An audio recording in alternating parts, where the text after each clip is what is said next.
آج کل ملتان کے سینئر صحافی اور اپنے مہربان جبار مفتی صاحب کی خود نوشت پڑھ رہا ہوں۔ انہوں نے اپنی کتاب میں ایک واقعہ ایسا بھی لکھا ہے جسے پڑھ کر آپ کانپ کر رہ جاتے ہیں کہ انسان اتنا سنگ دل بھی ہو سکتا ہے۔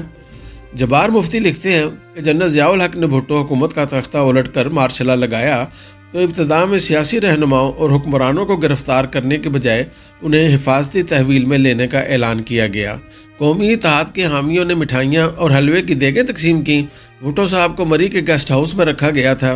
چیف مارشل لا ایڈمنسٹریٹر وہاں بھٹو صاحب سے ملنے گئے تو ان کا انداز بہت مؤدبانہ تھا۔ بھٹو صاحب نے انہیں بدستور اپنا ماتحت سمجھتے ہوئے بے نقد سنائی، بلکہ یہاں تک کہہ دیا کہ میں تمہیں چھوڑوں گا نہیں۔ چنانچہ کہنے والے کہتے ہیں کہ جس کا بس چلا اس نے دوسرے کو نہیں چھوڑا۔ جبار مفتی لکھتے ہیں کہ 1978 میں ایک روز میں اسلام آباد کے سیکٹر G6 میں اپنے گھر میں بیٹھا ہوا تھا کہ دروازے پر دستک ہوئی۔ باہر نکل کر دیکھا تو امجد کا بھائی ارشد اقبال کھڑا تھا۔ کافی گھبرایا ہوا لگ رہا تھا۔ بیٹھک میں بٹھایا، حال احوال پوچھا۔ اس نے بتایا کہ وہ FSF یعنی اپنے محکمے کے سربراہ مسعود محمود سے ملنے آیا ہے اور جلدی میں ہے۔ میں نے گھبرانے کی وجہ پوچھی تو اس نے تفصیل بتانے سے گریز کیا اور کہا کہ ضروری کام ہے، فون پر بات نہیں کی جا سکتی تھی، اس لیے ملنے چلا آیا۔ اس نے بتایا کہ بہت حساس اور نازک کام ہے۔ وہ تھوڑی دیر بیٹھ کر چلا گیا اور پھر کوئی رابطہ نہ رہا۔ رمضان المبارک کی ایک صبح یہ روح فرسا خبر ملی کہ اچھرا اڈا لاہور میں امجد اقبال کو اس کے گھر کی دہلیز پر نامعلوم افراد نے خنجر کے وار سے قتل کر دیا ہے۔ میٹرک کے دوست اسلم حیات کھرل سے تفصیلات معلوم کی تو پتہ چلا کہ شام کو عین افطاری کے وقت جب سارا گھرانہ افطاری کا سامان سجائے اذان مغرب کا منتظر تھا تو گھر کی گھنٹی بجی۔ امجد یہ دیکھنے کے لیے باہر نکلا کہ کون ہے۔ اس کے باہر نکلتے ہی سارا محلہ اس کی چیخوں سے گونج اٹھا۔ چیخیں سن کر ارشد سرکاری پستول لے کر باہر بھاگا۔ شام کے سائے میں 3-4 لوگ گلی سے بھاگے جا رہے تھے اور امجد خون میں لت پت تڑپ رہا تھا۔ ارشد نے بھاگنے والوں پر فائر بھی کیا مگر وہ بھاگنے میں کامیاب رہے۔ امجد کی میت رونے کے لیے بوڑھی ماں اور 9 عمر بہنوں کے آگے رکھ دی گئی۔ قاتلوں کی مہارت اور چابک دستی سے اندازہ لگایا گیا کہ وہ تربیت یافتہ تھے یا کسی ایسے محکمے سے وابستہ تھے جہاں اس طرح کے آپریشن کی وسیع تربیت اور تجربہ موجود ہے۔ عام تاثر یہ تھا کہ امجد اور ارشد چونکہ ایک ہی قد کاٹ اور جسامت کے حامل سگے بھائی تھے، اس لیے امجد کو ارشد کے مغالطے میں قتل کیا گیا۔ اس کا پس منظر یہ بتایا گیا کہ چونکہ نواب محمد احمد خان پر فائرنگ کرنے والے گروپ میں ارشد اقبال بھی شامل تھا، اس لیے ثبوت مٹانے کے لیے اسے ختم کرنے کی کوشش کی گئی، لیکن شام کے دھندلکے میں شکل کی مشابہت اور ایک جیسے قد کاٹ کے باعث حملہ آور امجد کو ارشد سمجھے اور اپنے ذمے لگا کام مکمل کر کے بھاگ گئے۔ ضیاء دور میں نواب محمد احمد خان قتل کیس کی FIR کو جھاڑ پونچھ کر کے باہر نکالا گیا اور بھٹو صاحب کو مقدمہ قتل میں گرفتار کر لیا گیا۔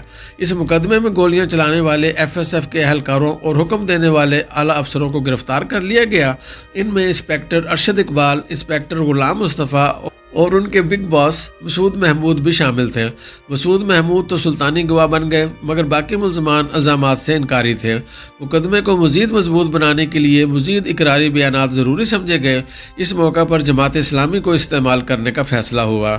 اس کی وجہ ارشد اقبال کے گھرانے کا جماعت اسلامی سے تعلق بھی تھا۔ پتہ چلا کہ اس وقت کے امیر جماعت اسلامی میاں طفیل محمد مرحوم کو حکومت کی جانب سے یقین دہانی کرائی گئی کہ اگر ارشد اقبال اعترافی بیان دے دے کہ اس نے بھٹو کی ہدایت پر بذریعہ مسعود محمود نواب محمد احمد خان کو فائرنگ کر کے ہلاک کیا تو مسئلہ حل ہو جائے گا۔ اس کے لیے زیر حراست انسپیکٹر ارشد اقبال کے بڑے بھائی محمد اسلم جو جماعت اسلامی کے اسکول نیا مدرسہ میں استاد تھے سے رابطہ کیا گیا۔ انہوں نے اپنی والدہ کو آمادہ کیا اور دونوں کو راولپنڈی لے جایا گیا، جہاں صدر ضیاء کے دستِ راست وفاقی وزیر لیفٹیننٹ جنرل FA چشتی سے ان کی ملاقات کرائی گئی۔ انہوں نے ماں بیٹے کو یقین دلایا کہ اگر ارشد اور اس کا کوئی ساتھی اقراری بیان دے دے تو بھٹو کو سزا ہو جائے گی اور بیان دینے والوں کو صدر مملکت معافی دے دیں گے۔ اس کی صدر ضیاء الحق کی طرف سے ضمانت ہے۔ پھر ماں بیٹا دونوں واپس لاہور پہنچ کر جیل میں ارشد سے ملے اور اسے آمادہ کر لیا کہ وہ گواہی دے دے۔ اس نے انسپیکٹر غلام مصطفیٰ کو قائل کیا جس نے خاندانی ذرائع کے مطابق ارشد سے کہا کہ کہیں مروا نہ دینا، اقراری بیان پر پھانسی لگ سکتی ہے۔ ارشد اقبال نے کہا کہ ایسا نہیں ہوگا، میری ماں مل کر آئی ہے اور صدر ضیاء نے یقین دلایا ہے کہ کچھ نہیں ہوگا۔ ماں نے کہا ہے کہ پتر تمہارے ایک بیان سے قوم کی جان بھٹو سے چھوٹ جائے گی اور تمہیں کچھ نہیں ہوگا۔ میں اپنی ماں کو ہاں کہہ چکا ہوں، اب تم بھی میرا ساتھ دو، تمہیں کچھ نہیں ہوگا۔ اس پر انسپیکٹر غلام مصطفیٰ بھی مان گیا۔ دونوں نے اقراری بیان دے دیا، جس کے نتیجے میں نواب محمد احمد خان قتل کیس میں ذوالفقار علی بھٹو کو پھانسی دے دی گئی۔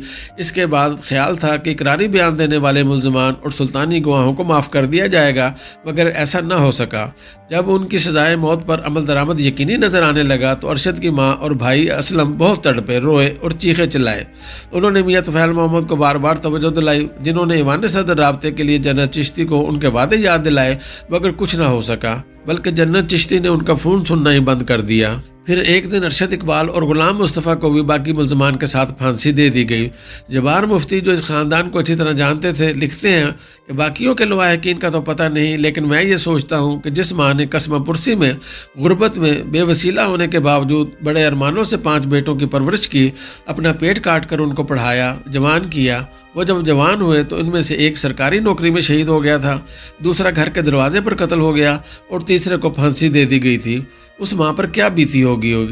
چلے شہید اور قتل ہونے کو حادثہ یا اللہ کی مرضی کہہ کر دل کو تسلی دے دی ہوگی، مگر اس بیٹے کی موت پر ماں کا جگر کس طرح کٹا ہوگا، جس بیٹے کو اس نے خود ہی اقراری بیان پر آمادہ کیا تھا اور اسی بیان کے سبب وہ پھانسی کے پھندے تک پہنچ گیا۔ پھر وہ ماں بھی زیادہ دن زندہ نہ رہ سکی کہ اب اس کے جینے کو دنیا میں رہ ہی کیا گیا تھا۔ قوم کی جان بھٹو سے چھڑانے کے نام پر اس نے خود اپنے لخت جگر کے گلے میں پھانسی کا پھندا ڈال دیا تھا۔